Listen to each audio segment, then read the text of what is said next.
आप सभी का म्यूजिक एकेडमी में स्वागत है।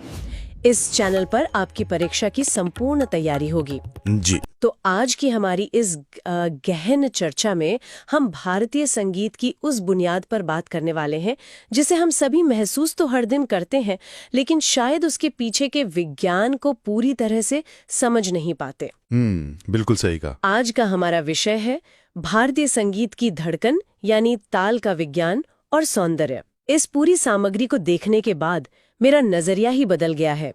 हमारी आज की इस चर्चा का उद्देश्य केवल कुछ तथ्यों को रटना नहीं है, बल्कि ताल, मात्रा और लय की एक बहुत ही खूबसूरत दृश्य यात्रा पर जाना है। हाँ, और ये समझना है कि संगीत की आत्मा असल में कैसे काम करती है। बिल्कुल, तो चलिए इस दिलचस्प दुनिया में कदम रखते हैं। देखिए, आज की इस यात्रा की शुरुआत एक बहुत ही गहरे और सटीक संदेश के साथ होती है। स्रोत में स्पष्ट लिखा है कि ताल संगीत का प्राण और अनुशासन है। प्राण और अनुशासन? जी।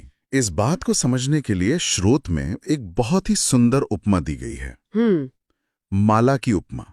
जरा कल्पना कीजिए कि कुछ फूल इधर उधर बिखरे हुए हैं। वो फूल सुंदर तो हैं, लेकिन उनका कोई एक निश्चित आकार या उद्देश्य नहीं है। लेकिन जब उन्हीं बिखरे हुए फूलों को एक धागे में पिरो दिया जाता है तो वो एक खूबसूरत और सुव्यवस्थित माला बन जाती है। क्या बात है! ठीक इसी तरह जब अलग अलग स्वरों को ताल के धागे में पिरोया जाता है, तभी संगीत सजता है और उसका एक स्पष्ट स्वरूप निखर कर सामने आता है। सबसे पहले मात्रा और विभाग की बात आती है। तो आखिर ये मात्रा और विभाग असल में काम कैसे करते हैं? इसे बहुत ही सरल तरीके से समझते हैं। मात्रा समय नापने की सबसे छोटी इकाई है। इसे हम एक घड़ी की टिक टिक या एक मेट्रोनोम की तरह समझ सकते हैं। टिक टिक टिक टिक, एक निरंतर अंतराल। जी, यह समय का एक बराबर अंतराल है। अब अगर हम अनगिनत मात्राओं को बस लगातार गिनते रहें, 1 2 3 4 50 100, तो वो बहुत उबाऊ और भ्रमित करने वाला हो जाएगा। हाँ, कोई ट्रैक ही नहीं रहेगा कि हम कहाँ हैं। एकदम सही। इसीलिए विभाग का उपयोग किया जाता है। विभाग इन मात्राओं का एक समूह या कालखंड होता है। ये ताल की लंबी सड़क को छोटे छोटे मील के पत्थरों में बांटने जैसा है। बिल्कुल, मील के पत्थरों की तरह। और इन विभागों को पहचानने के लिए 2 बहुत ही व्यावहारिक क्रियाएं होती हैं, ताली और खाली। ताली और खाली मतलब ये सिर्फ हाथों से किया जाने वाला कोई इशारा नहीं है, बल्कि इसका कोई गहरा अर्थ है। जी, इसका बहुत गहरा अर्थ है। ताली वो क्रिया है जहां हम सशब्द प्रहार करते हैं, यानी ध्वनि उत्पन्न करते हैं। जब हम ताली बजाते हैं तो ये बताता है कि यहां से एक नया और महत्वपूर्ण विभाग शुरू हो रहा है, जहां थोड़ा वजन है। समझ रही हूँ। वहीं दूसरी और खाली वो है जो निःशब्द क्रिया है। इसमें बिना कोई आवाज किए सिर्फ हाथ को हवा में हिलाकर समय का संकेत दिया जाता है। यह संगीतकार को बताता है कि समय तो चल रहा है, लेकिन यहाँ वजन कम है। अच्छा, तो ताली और खाली एक तरह से ताल के रास्ते के साइन बोर्ड हैं जो बताते हैं कि हम कहाँ पर हैं। एकदम सटीक उदाहरण है ये। लेकिन इन सबको आपस में जोड़ने वाली और एक चक्र पूरा करने वाली चीज क्या है? यहाँ स्रोत में आवर्तन और सम का भी उल्लेख मिलता है। वही तो इस पूरे विज्ञान की धुरी है।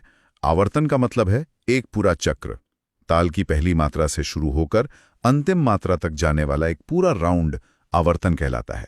तो ये एक लूप की तरह है। जी, इसे हम घड़ी की सुइयों के उदाहरण से बहुत अच्छे से समझ सकते हैं। जैसे घड़ी की सुइयां 12 पर पहुंचने के बाद रुक नहीं जाती, बल्कि फिर से 1 की ओर बढ़ती हैं और समय का वो चक्र अनवरत चलता रहता है। वैसे ही ताल का चक्कर भी चलता रहता है। बिल्कुल। और इस चक्र का जो सबसे महत्वपूर्ण बिंदु है वो है सम। सम ताल की पहली और सबसे प्रमुख मात्रा होती है। एक संगीतकार चाहे कितनी भी जटिल लयकारियां या कलाकारी दिखा ले, उस चक्र की समाप्ति और नई शुरुआत इसी सम पर आकर ही पूर्ण मानी जाती है। तो ये सब सुनकर तो बहुत तार्किक लगता है, लेकिन अगर किसी विद्यार्थी को ये सब कागज पर उतारना हो या पढ़ना हो तो उसका क्या तरीका है? ये सारी ध्वनि और इशारे पन्नों पर कैसे लिखे जाते हैं? इसके लिए भातखंडे स्वरलिपि पद्धति का उपयोग किया जाता है, जो भारतीय संगीत में ताल को पढ़ने और लिखने का सबसे प्रामाणिक तरीका है। इसके कुछ खास चिन्ह होते हैं ना? जी, बहुत ही सरल लेकिन प्रभावी चिन्ह है। जब भी कागज पर सम या पहली ताली दिखानी हो तो उसे अंग्रेजी के अक्षर X या क्रॉस से दर्शाया जाता है, जहां पूरी ऊर्जा होती है। हाँ, और जहां खाली का संकेत देना हो वहां शून्य का उपयोग होता है। दूसरी, तीसरी और चौथी ताली के लिए क्रमशः 2, 3 और 4 संख्याएं लिखी जाती हैं। और विभागों को कैसे अलग करते हैं? अलग अलग विभागों को बांटने के लिए एक सीधी खड़ी रेखा खींची जाती है। और अगर कहीं संगीत में ठहराव या विश्रांति दिखानी हो, जहां कोई बोल ना हो लेकिन समय चल रहा हो, तो अंग्रेजी के अक्षर एस जैसा चिन्ह बनाया जाता है, जिसे अवग्रह कहते हैं। ये देखना बहुत दिलचस्प है कि लोक संगीत से लेकर विशिष्ट शास्त्रीय संरचनाओं तक मात्राओं को कैसे अलग अलग सांचों में ढाला जाता है। बिल्कुल। दादरा और कहरवा ताल तो ऐसे लगते हैं जैसे हमारे रोजमर्रा के जीवन और लोकगीतों का अभिन्न हिस्सा हो। इनकी संरचना में ऐसा क्या खास है जो इन्हें इतना लोकप्रिय बनाता है? दादरा और कहरवा की लोकप्रियता उनकी सादगी में छिपी है। अगर हम दादरा ताल की बात करें तो इसमें कुल 6 मात्राएं होती हैं और यह 3-3 मात्राओं के 2 बराबर विभागों में बटा होता है। इसके बोल क्या होते हैं? बहुत सरल और प्रवाहमयी बोल हैं। धा धी ना, धा तू ना। इसकी प्रकृति मूल रूप से श्रृंगारिक है। यही कारण है कि यह कजरी, भजन, गजल और लोकगीतों में सबसे ज्यादा बजता है। 3-3 का यह झूला एक खास तरह का लालित्य पैदा करता है। और कहरवा ताल? मैंने सुना है कि ये फिल्म संगीत में सबसे ज्यादा इस्तेमाल होता है। हाँ, कहरवा 8 मात्राओं का बहुत ही चंचल और गतिशील ताल है। इसमें 4-4 मात्राओं के 2 विभाग होते हैं और इसके बोल हैं धा गेना, तिन क धिना। इसकी उत्पत्ति के बारे में भी स्रोत में कुछ दिलचस्प बताया गया है। जी, इसके बारे में एक बहुत ही रोचक ऐतिहासिक तथ्य है कि यह कहार जाति के लोक नृत्य से उत्पन्न हुआ है। आज अगर देखा जाए तो फिल्म संगीत, सुगम संगीत और भजनों में सबसे प्रमुख रूप से यही ताल बजता है। इसकी 4-4 की जो संरचना है वो पैरों को थिरकने पर मजबूर कर देती है। लेकिन फिर रूपक ताल का जिक्र आता है जो 7 मात्राओं का है। रूपक ताल? इसकी संरचना तो दादरा या कहरवा से बिल्कुल ही अलग और थोड़ी अटपटी सी लगती है। रूपक ताल वाकई पूरे भारतीय संगीत में एक बहुत ही अनोखी और विस्मयकारी संरचना है। इसमें 7 मात्राएं 3-2-2 के 3 विभागों में बटी होती हैं। तिन तिन्ना, धिन्ना धिन्ना। लेकिन जो बात इसे सबसे अलग और रहस्यमयी बनाती है वो ये है कि ये पूरे संगीत में एकमात्र ऐसा ताल है जिसके सम पर खाली यानी शून्य होती है। 1 मिनट, ये थोड़ा अजीब नहीं है? कैसे? अभी हमने बात की थी कि सम का मतलब तो एक जोरदार आघात या पहली ताली होता है जहां पूरी ऊर्जा केंद्रित होती है। तो फिर रूपक ताल में ये खाली से कैसे शुरू हो सकता है? ये काम कैसे करता है? यही तो रूपक का जादू है। 10 मात्राओं वाले झपताल और सूल ताल का उदाहरण तो इस बात का बहुत बड़ा प्रमाण लगता है। क्या हम इस 10 मात्राओं के विज्ञान को थोड़ा और करीब से समझ सकते हैं? बिल्कुल।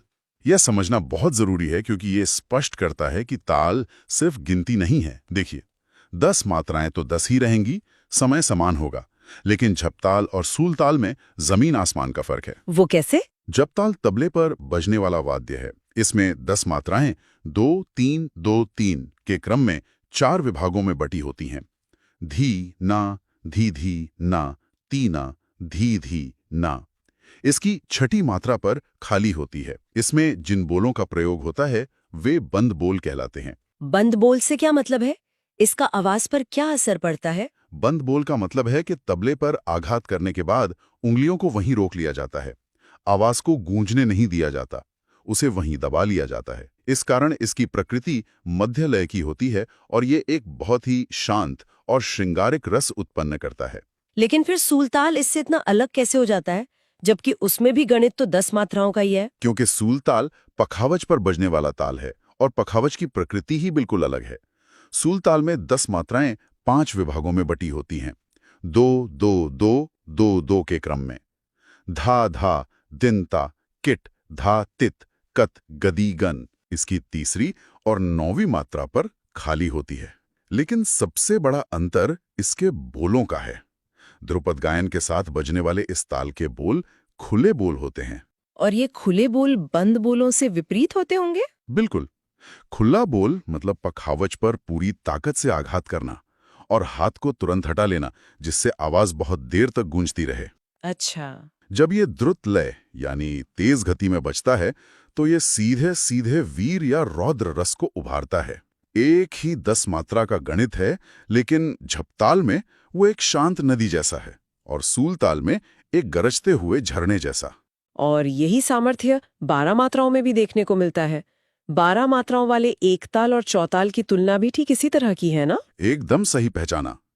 एक ताल तबले पर बजता है, जिसका उपयोग मुख्य रूप से ख्याल गायकी के साथ होता है। इसे अति विलंबित लय यानी बहुत ही धीमी गति से लेकर द्रुत लय तक बजाया जा सकता है। इसके बोल कैसे होते हैं? इसके बोल हैं धिंग धिंग धागे तिरकिट तू नाकत ता धागे तिरकिट धी ना। इसका विभाजन दो दो मात्राओं को 6 विभागों में होता है। और चौताल? वहीं दूसरी ओर चौताल है, जो पखावज पर ध्रुपद संगत के लिए बना है। इसका विभाजन भी एक ताल के समान दो दो मात्राओं का ही है, लेकिन इसके बोल बहुत ही खुले और जोरदार होते हैं। धा धा दिन ता किट धा दिन ता तेटे कत गदी गन। 12 मात्राओं में एक और बहुत ही खूबसूरत ताल की चर्चा श्रोत में आती है, खेमता ताल। इसके बारे में कहा जाता है कि ये ठुमरी के आकर्षण को निखारने के लिए विशेष रूप से प्रयुक्त होता है। हाँ, खेमटा ताल की संरचना बहुत ही विशेष है। इसमें 12 मात्राएं तो हैं, लेकिन इसके सभी 4 विभाग 3-3 मात्राओं के होते हैं। 3-3 के 4 विभाग? जी। धा टे धीना तीना ता टे धीना तीना। ये 3-3 का जो झूला है वो इसे दादरा की तरह ही एक लालित्य देता है। ये मध्य और द्रुत लय में ख्याल और विशेष रूप से ठुमरी में प्रयोग होता है। ठुमरी के साथ इसका खास तालमेल है। बिल्कुल। 14 मात्राओं वाले धमार ताल की बात करें तो यह पखावज का एक अत्यंत लोकप्रिय और प्राचीन ताल है, जिसे होरी गायन की पहचान माना जाता है। हाँ। लेकिन इसमें एक बहुत ही अनोखी बात छुपी है इसके सम को लेकर। धमार ताल की संरचना ही अपने आप में बहुत अनोखी है। इसका 14 मात्राओं का विभाजन 5, 2, 3, 4 के रूप में होता है। लेकिन जो तथ्य सबसे ज्यादा ध्यान खींचने वाला है वो ये है कि ये पूरे भारतीय संगीत में एकमात्र ऐसा ताल है जिसका सम वाद्य के बाएं हिस्से पर बजता है। बाएं हिस्से पर? ये तो सच में बहुत अलग है। इसे थोड़ा और स्पष्ट करेंगे कि बाएं हिस्से पर बजने से क्या फर्क पड़ता है? बिल्कुल। अगर आप इसके बोल देखें, क धी ट धी ट धा अवग्रह ग ती ट ती ट अवग्रह, तो इसकी शुरुआत क अक्षर से होती है। अच्छा, क से। क एक ऐसा बोल है जो वाद्य यानी पखावज या तबले के बाएं हिस्से पर हथेली के भारी आघात से बजता है। बाएं हिस्से को बायां या डग्गा भी कहते हैं। समझ रही हूँ। आमतौर पर ज्यादातर तालों का सम दाएं हाथ के तीखे और जोरदार आघात से शुरू होता है, जैसे धा या ता। लेकिन धमार का सम बाएं हाथ के इस भारी बेस से भरे और गंभीर क बोल से शुरू होना इसे अन्य सभी तालों से एकदम अलग और विशिष्ट बना देता है। क्या बात है! ये बारीकियां ही तो संगीत को इतना समृद्ध बनाती हैं। 16 मात्राओं का ये ताल आखिर इतना खास क्यों है कि इसे राजा की उपाधि दे दी गई? तालों का राजा इसे यूं ही नहीं कहा जाता। त्रिताल की सबसे बड़ी खासियत है इसकी एकदम सममित यानी परफेक्ट सिमेट्रिकल संरचना। इसमें 16 मात्राएं 4-4 मात्राओं के 4 बिल्कुल बराबर विभागों में बटी होती हैं। बराबर विभाग? जी। इसके बोल हैं धा धिन धिन धा धा धिन धिन धा धा तिन तिन ता धिन धिन धा। तो इसकी ये 4-4 की सम्मित संरचना इसे इतना खास कैसे बनाती है? क्योंकि इसमें तालियों और खाली का विभाजन इतना संतुलित है कि ये दिमाग और कानों को बहुत आसानी से समझ आ जाता है। एक तरह से ये एक परफेक्ट चौकोर डिब्बे जैसा है जो हर तरफ से बराबर है। ये तो बहुत ही तार्किक है। ये शास्त्रीय संगीत वाद्य और कथक नृत्य का सबसे प्रमुख ताल बन गया है। इसकी संरचना इसे इतनी लचीली बनाती है कि ये विलंबित लय से लेकर अति द्रुत लय तक हर गति में समान रूप से प्रभावी और सुंदर लगता है। ये सारी गणित और भावनाएं तो हमने समझ ली, लेकिन इन तालों को आवाज कौन देता है?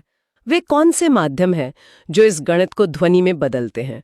यहाँ अवनद वाद्यों का जिक्र है, यानी ऐसे वाद्य जो चमड़े से मढ़े होते हैं।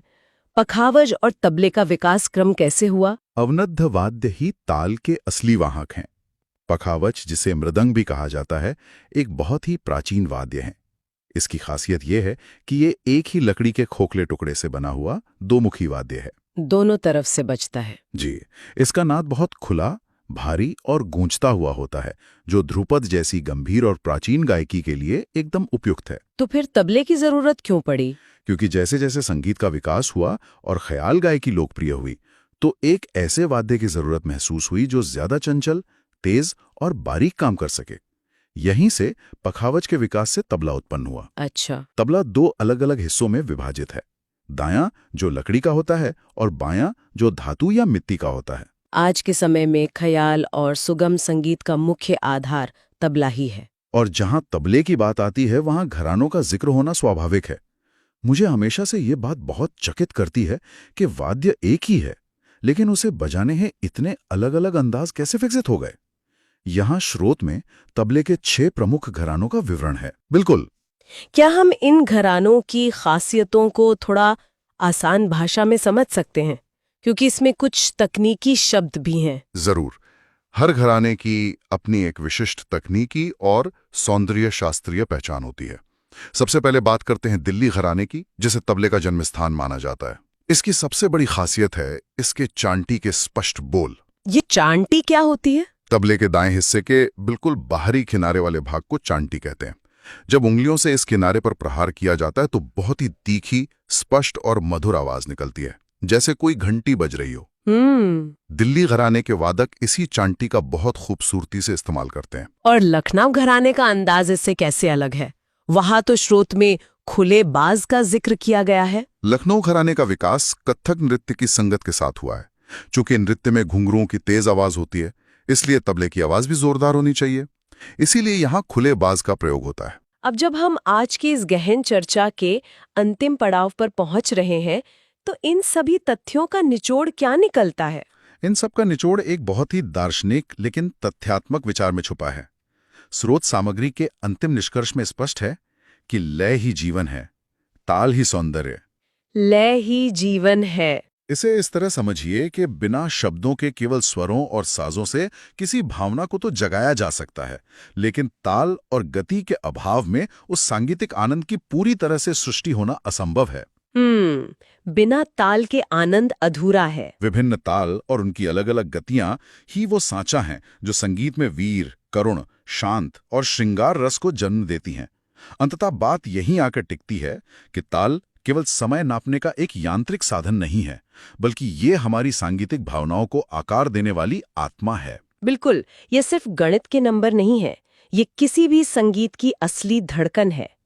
आज के इस चर्चा को समेटते हुए अगर हम थोड़ा आगे की सोचें, तो एक बहुत ही विचार उत्तेजक बात सामने आती है। वो क्या? आज के इस आधुनिक डिजिटल युग में, जहां इलेक्ट्रॉनिक संगीत और आर्टिफिशियल इंटेलिजेंस द्वारा बनाए गए एकदम सटीक और मशीनी बीट्स हर तरफ छाए हुए हैं, वहां रूपक और धमार जैसे प्राचीन तालों की ये गहरी मनोवैज्ञानिक और गणितीय संरचना कैसे अपना वजूद बनाए रखेगी? ये तो वाकई सोचने वाली बात है। अले आघात की मानवीय भावना को पूरी तरह समझ पाएगा, या शायद ये प्राचीन गणित ही भविष्य के डिजिटल संगीत को कोई बिल्कुल नई और अकल्पनीय दिशा देगा। गणित और भावनाओं का ये मिलन ही इस विषय का असली सौंदर्य है, जिस पर गहराई से मनन किया जाना चाहिए। बिल्कुल। इसी विचार के साथ आज की ये चर्चा समाप्त करते हैं। जी। चैनल को लाइक और सब्सक्राइब जरूर करें और हमारे साथ अपनी तैयारी करते रहें। धन्यवाद।